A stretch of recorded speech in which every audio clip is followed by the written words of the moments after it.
Assalamualaikum warahmatullahi wabarakatuh.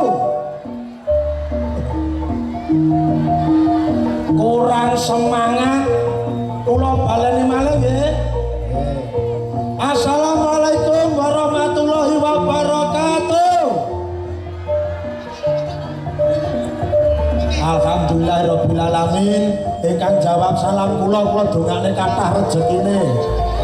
Sehat badane, panjang umure, lunas utange. Sing kari buwater banteran nggih, matur nembah nuwun.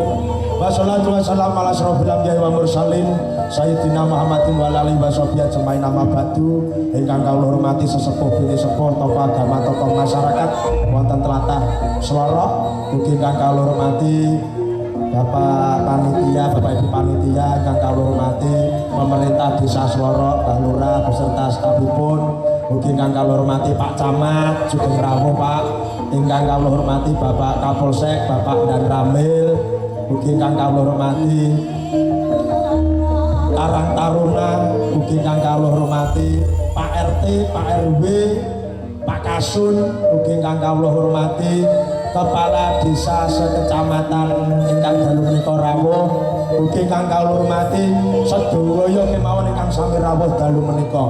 Ingkang sepisan monggo kita ngaturaken puji syukur wonten ngarsane Allah taala ing dinten rinen kalenggahan menika kita saged kempal manunggal nyawiji wonten lapangan Slorok kanthi mangayu bagya nggih menika bersih Desa Slorok.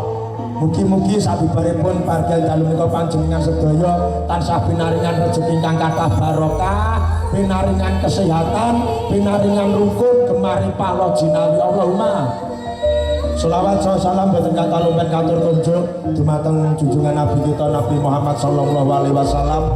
Mugi-mugi kula kalih panjenengan sami tansah pikantuk syafaatipun wonten ing yaumul akhir. Allahumma amin. Ngaturaken gunging panuwun dumateng panjenenganipun Bapak Lurah Desa Slorok, ugi stafipun, ugi panitia matur nembah nuwun, ugi sedaya warga Slorok ingkang sampun kersa nimbali kula sakanca Mayangkara Muken Salibri saking kota Kediri. Sumangga dalu menika wonten Panca Widowati, wonten gangsal ingkang badhe sumpangipun dumateng panjenengan sedaya.